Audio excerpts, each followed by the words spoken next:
Jehovah Hosinu. Noah. மனுஷர் பூமியின் மேல் பெருக துவங்கி அவர்களுக்கு குமாரத்திகள் பிறந்தபோது தேவகுமாரர் மனுஷகுமாரத்திகளை அதிக சௌந்தரியமுள்ளவர்கள் என்று கண்டு அவர்களுக்குள்ளே தங்களுக்கு பெண்களை தெரிந்து கொண்டார்கள். அப்பொழுது கர்த்தர், என் ஆவி என்றென்றைக்கும் மனுஷரோடே போராடுவதில்லை, அவன் மாம்சந்தானே, அவன் இருக்க போகிற நாட்கள் 120 வருஷம் என்றார். அந்நாட்களில் ராட்சதர் பூமியிலே இருந்தார்கள். பின்பு தேவகுமாரர் மனுஷகுமாரத்திகளோடே கூடுகிறதினால் இவர்கள் அவர்களுக்கு பிள்ளைகளை பெற்றபோது இவர்களும் பூர்வத்தில் பெயர் பெற்ற மனுஷராகிய பலவான்களானார்கள். மனுஷனுடைய அக்கிரமம் பூமியிலே பெருகினது என்றும் அவன் இருதயத்து நினைவுகளில் தோற்றமெல்லாம் நித்தமும் பொல்லாததே என்றும் கர்த்தர் கண்டு தாம் பூமியிலே மனுஷனை உண்டாக்கினதற்காக கர்த்தர் மனஸ்தாபப்பட்டார். அது அவர் இருதயத்திற்கு விசனமாயிருந்தது. அப்பொழுது கர்த்தர், நான் சிருஷ்டித்த மனுஷனை பூமியின் மேல் வைக்காமல் மனுஷன் முதற்கொண்டு மிருகங்கள், ஊரும் பிராணிகள், ஆகாயத்து பறவைகள் பரியந்தமும் உண்டாயிருக்கிறவைகளை நிக்கிரகம் பண்ணுவேன். நான் அவர்களை உண்டாக்கினது எனக்கு மனஸ்தாபமாயிருக்கிறது என்றார். நோவாவுக்கோ கர்த்தருடைய கண்களில் கிருபை கிடைத்தது. நோவாவின் வம்ச வரலாறு. நோவா தன் காலத்தில் இருந்தவர்களுக்குள்ளே நீதிமானும் உத்தமனுமாயிருந்தான். நோவா தேவனோடே சஞ்சரித்து கொண்டிருந்தான். நோவா சேம், காம், யாபேத் என்னும் 3 குமாரரை பெற்றான். பூமியானது தேவனுக்கு முன்பாக சீர்கெட்டதாயிருந்தது. பூமி கொடுமையினால் நிறைந்திருந்தது. தேவன் பூமியை பார்த்தார், இதோ அது சீர்கேடாயிருந்தது. மாம்சமான யாவரும் பூமியின் மேல் தங்கள் வழியை கெடுத்து கொண்டிருந்தார்கள். அப்பொழுது கர்த்தர் நோவாவை நோக்கி, மாம்சமான யாவரின் முடிவும் எனக்கு முன்பாக வந்தது. அவர்களாலே பூமி கொடுமையினால் நிறைந்தது. நான் அவர்களை பூமியோடே கூட அழித்து போடுவேன். நீ கொப்பேர் மரத்தால் உனக்கு ஓர் பேழையை உண்டாக்கு. அந்த பேழையிலே அறைகளை உண்டு பண்ணி அதை உள்ளும் புறமுமாக கீழ்பூசு. நீ அதை பண்ண வேண்டிய விதம் என்னவென்றால், பேழையின் நீளம் 300 முழமும் அதன் அகலம் 50 முழமும் அதன் உயரம் 30 முழமுமாய் இருக்க வேண்டும். நீ பேழைக்கு ஓர் ஜன்னலை உண்டு பண்ணி மேல்தட்டுக்கு ஒரு முழத்தாளத்திலே அதை செய்து முடித்து பேழையின் கதவை அதன் பக்கத்திலே வைத்து கீழ் அறைகளையும் 2ஆம் தட்டின் அறைகளையும் 3ஆம் தட்டின் அறைகளையும் பண்ண வேண்டும். வானத்தின் கீழே ஜீவ சுவாசமுள்ள சகல மாம்ச ஜந்துக்களையும் அழிக்க நான் பூமியின் மேல் ஜலப்பிரளயத்தை வர பண்ணுவேன். பூமியிலுள்ள யாவும் மாண்டு போம். ஆனால் உன்னுடனே என் உடன்படிக்கையை ஏற்படுத்துவேன். நீயும் உன்னோடே கூட உன் குமாரரும் உன் மனைவியும் உன் குமாரரின் மனைவிகளும் பேழைக்குள் பிரவேசியுங்கள். சகலவித மாம்சமான ஜீவன்களிலும் ஆணும் பெண்ணுமாக வகை ஒன்றுக்கு ஒவ்வொரு ஜோடு உன்னுடன் உயிரோடே காக்கப்படுவதற்கு பேழைக்குள்ளே சேர்த்துக்கொள். ஜாதி ஜாதியான பறவைகளிலும் ஜாதி ஜாதியான மிருகங்களிலும் பூமியில் உள்ள சகல ஜாதி ஜாதியான ஊரும் பிராணிகளிலும் வகை ஒன்றுக்கு ஒவ்வொரு ஜோடு உயிரோடே காக்கப்படுவதற்கு உன்னிடத்தில் வர கடவது. உனக்கும் அவைகளுக்கும் ஆகாரமாய் சகலவித போஜன பதார்த்தங்களையும் சேர்த்து உன்னிடத்தில் வைத்துக்கொள் என்றார். நோவா அப்படியே செய்தான். தேவன் தனக்கு கட்டளையிட்டபடி எல்லாம் அவன் செய்து முடித்தான். கர்த்தர் நோவாவை நோக்கி, நீயும் உன் வீட்டார் அனைவரும் பேழைக்குள் பிரவேசியுங்கள். இந்த சந்ததியில் உன்னை எனக்கு முன்பாக நீதிமானாக கண்டேன். பூமி மீதெங்கும் வித்தை உயிரோடே காக்கும் பொருட்டு நீ சுத்தமான சகல மிருகங்களிலும் ஆணும் பெண்ணுமாக எவ்வேலு ஜோடும், சுத்தமில்லாத மிருகங்களில் ஆணும் பெண்ணுமாக ஒவ்வொரு ஜோடும், ஆகாயத்து பறவைகளிலும் சேவலும் பேடுமாக எவ்வேலு ஜோடும் உன்னிடத்தில் சேர்த்துக்கொள். இன்னும் 7 நாள் சென்ற பின்பு 40 நாள் இரவும் பகலும் பூமியின் மேல் மழையை வர்ஷிக்க பண்ணி, நான் உண்டாக்கின ஜீவ ஜந்துக்கள் அனைத்தையும் பூமியின் மேல் இராதபடிக்கு நிக்கிரகம் பண்ணுவேன் என்றார். நோவா தனக்கு கர்த்தர் கட்டளையிட்டபடியெல்லாம் செய்தான். ஜலப்பிரளயம் பூமியின் மேல் உண்டான போது நோவா 600 வயதாயிருந்தான். ஜலப்பிரளயத்துக்கு தப்பும்படி நோவாவும் அவனோட கூட அவன் குமாரரும் அவன் மனைவியும் அவன் குமாரரின் மனைவிகளும் பேழைக்குள் பிரவேசித்தார்கள். தேவன் நோவாவுக்கு கட்டளையிட்டபடியே சுத்தமான மிருகங்களிலும் சுத்தமில்லாத மிருகங்களிலும் பூமியின் மேல் ஊரும் பிராணிகள் எல்லாவற்றிலும் ஆணும் பெண்ணும் ஜோடு ஜோடாக நோவாவிடத்தில் பேழைக்குட்பட்டன. 7 நாள் சென்ற பின்பு பூமியின் மேல் ஜலப்பிரளயம் உண்டாயிற்று. நோவாவுக்கு 600 வயதாகும் வருஷம் 2 மாதம் 17 தேதியாகிய அந்நாளிலே மகா ஆழத்தின் ஊற்றுக்கண்கள் எல்லாம் பிளந்தன. வானத்தின் மதகுகளும் திறவுண்டன. 40 நாள் இரவும் பகலும் பூமியின் மேல் பெருமழை பெய்தது. அன்றைய தினமே நோவாவும் நோவாவின் குமாரராகிய சேமும் காமும் யாபேத்தும் அவர்களோட கூட நோவாவின் மனைவியும் அவன் குமாரரின் 3 மனைவிகளும் பேழைக்குள் பிரவேசித்தார்கள். அவர்களோடு ஜாதி ஜாதியான சகலவித காட்டு மிருகங்களும் ஜாதி ஜாதியான சகலவித நாட்டு மிருகங்களும் பூமியின் மேல் ஊறுகின்ற ஜாதி ஜாதியான சகலவித ஊரும் பிராணிகளும் ஜாதி ஜாதியான சகலவித பறவைகளும் பலவிதமான சிறகுள்ள சகலவித பட்சிகளும் பிரவேசித்தன. இப்படியே ஜீவசுவாசமுள்ள மாம்ச ஜந்துக்கள் எல்லாம் ஜோடு ஜோடாக நோவாவிடத்தில் பேழைக்குள் பிரவேசித்தன. தேவன் அவனுக்கு கட்டளையிட்டபடியே ஆணும் பெண்ணுமாக சகலவித மாம்ச ஜந்துக்களும் உள்ளே பிரவேசித்தன. அப்பொழுது கர்த்தர் அவனை உள்ளே விட்டு கதவை அடைத்தார். ஜலப்பிரளயம் 40 நாள் பூமியின் மேல் உண்டான போது ஜலம் பெருகி பேழையை கிளம்ப பண்ணிற்று. அது பூமியின் மேல் மிதந்தது. ஜலம் பெரும் வெள்ளமாகி பூமியின் மேல் மிகவும் பெருகிற்று.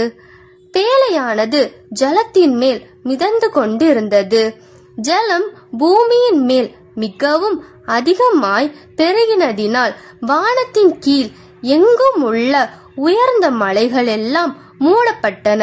மூடப்பட்ட மலைகளுக்கு மேலாய் 15 முழ உயரத்திற்கு ஜலம் பெருகிற்று. அப்பொழுது மாம்ச ஜந்துக்களாகிய பறவைகளும் நாட்டு மிருகங்களும் காட்டு மிருகங்களும் பூமியின் மேல் ஊரும் பிராணிகள் யாவும் எல்லா நரஜீவன்களும் பூமியின் மேல் சஞ்சரிக்கிறவைகள் யாவும் மாண்டன. வெட்டாந்தரையில் உண்டான எல்லாவற்றிலும் நாசியிலே சுவாசமுள்ளவைகள் எல்லாம் மாண்டு போயின.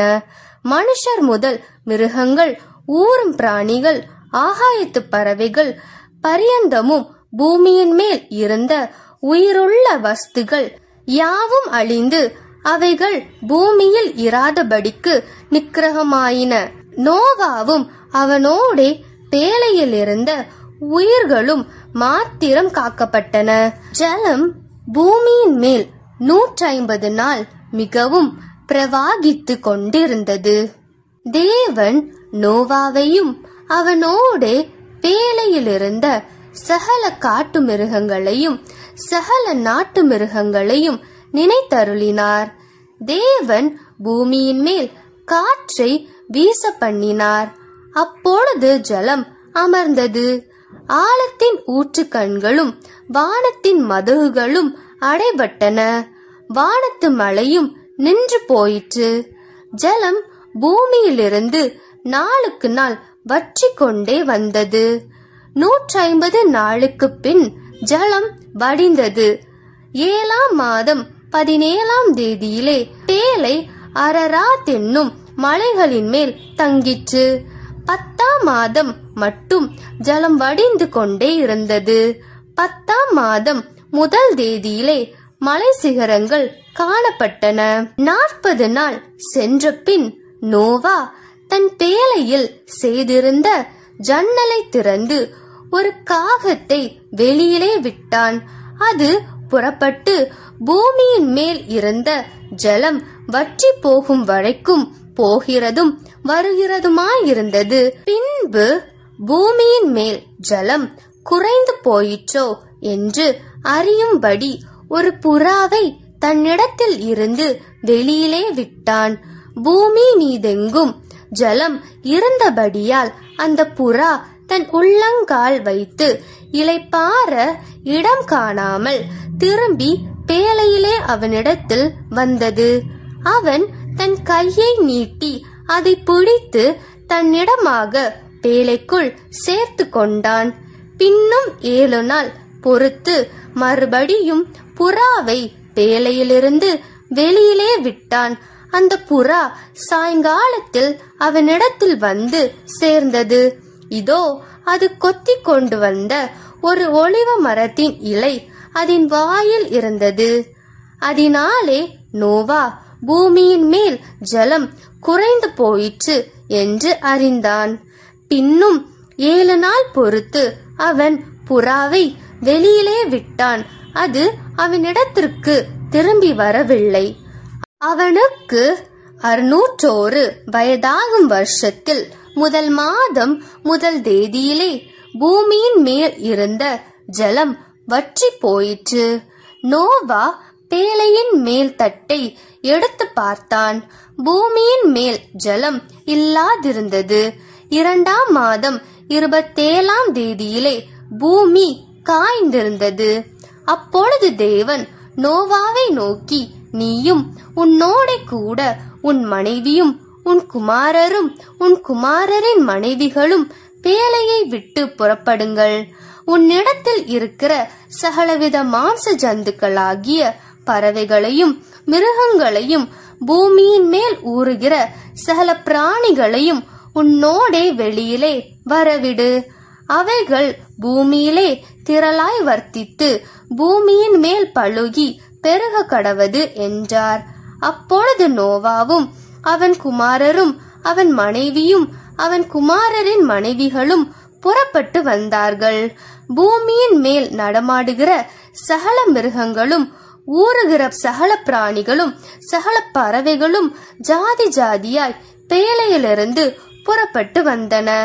அப்பொழுது நோவா கர்த்தருக்கு ஒரு பலிபீடம் கட்டி சுத்தமான சகல மிருகங்களிலும் சுத்தமான சகல பறவைகளிலும் சிலவற்றை தெரிந்து கொண்டு அவைகளை பலிபீடத்தின் மேல் தகன பலியாக பலியிட்டான்.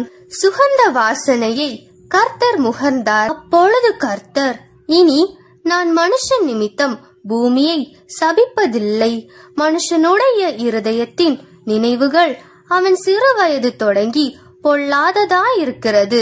நான் இப்பொழுது செய்தது போல இனி சகல ஜீவன்களையும் சங்கரிப்பதில்லை. பூமியில் உள்ள நாளளவும் விதைப்பும் அறுப்பும் சீதளமும் உஷ்ணமும் கோடை காலமும் மாரி காலமும் பகலும் இரவும் ஒளிவதில்லை என்று தம்முடைய உள்ளத்தில் சொன்னார். பின்பு தேவன் நோவாவையும் அவன் குமாரரையும் ஆசீர்வதித்து, நீங்கள் பலுகி பெருகி பூமியை நிரப்புங்கள்.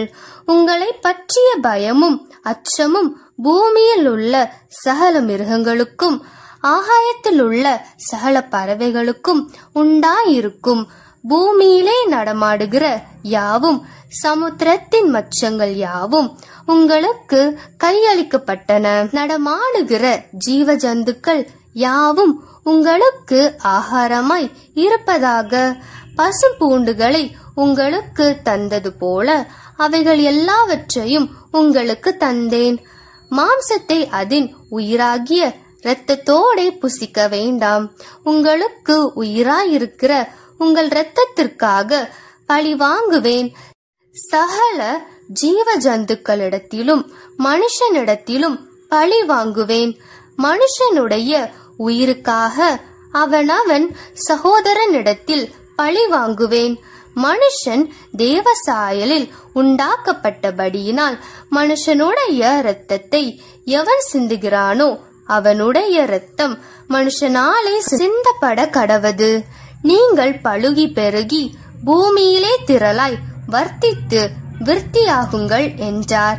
பின்னும் தேவன் நோவாவையும் அவன் குமாரரையும் நோக்கி, நான் உங்களோடும் உங்களுக்கு பின்வரும் உங்கள் சந்ததியோடும் உங்களோடே பேழையிலிருந்து புறப்பட்ட சகல ஜீவ ஜந்துக்கள் முதல் இனி பூமியில் உண்டாக போகிற சகல ஜீவ ஜந்துக்கள் பரியந்தம் பறவைகளோடும் நாட்டு மிருகங்களோடும் உங்களிடத்தில் இருக்கிற பூமியில் உள்ள சகல காட்டு மிருகங்களோடும் என் உடன்படிக்கையை ஏற்படுத்துகிறேன். இனி மாம்சமானவைகள் எல்லாம் ஜல பிரளயத்தினால் சங்கரிக்கப்படுவதில்லை என்றும் பூமியை அழிக்க இனி ஜல பிரளயம் உண்டாவதில்லை என்றும் உங்களோட என் உடன்படிக்கையை ஏற்படுத்துகிறேன் என்றார். அன்றியும் தேவன் எனக்கும் உங்களுக்கும் உங்களிடத்தில் இருக்கும் சகல ஜீவ ஜந்துக்களுக்கும் நித்திய தலைமுறைகளுக்கென்று நான் செய்கிற உடன்படிக்கையின் அடையாளமாக நான் என் வில்லை மேகத்தில் வைத்தேன். அது எனக்கும் பூமிக்கும் உண்டான உடன்படிக்கைக்கு அடையாளமாயிருக்கும். நான் பூமிக்கு மேலாய் மேகத்தை வருவிக்கும் போது அந்த வில் மேகத்தில் தோன்றும். அப்பொழுது எல்லா மாம்ச ஜீவன்களையும் அழிக்க இனி ஜலமானது பிரளயமாய் பெருகாதபடிக்கு எனக்கும் உங்களுக்கும் மாம்சமான சகல ஜீவ ஜந்துக்களுக்கும் உண்டான என் உடன்படிக்கையை நினைவு கூறுவேன். அந்த வில் மேகத்தில் தோன்றும் போது தேவனுக்கும் பூமியின் மேலுள்ள சகலவித மாம்ச ஜீவன்களுக்கும் உண்டான நித்திய உடன்படிக்கையை நான் நினைவு கூறும்படிக்கு அதை நோக்கி பார்ப்பேன்.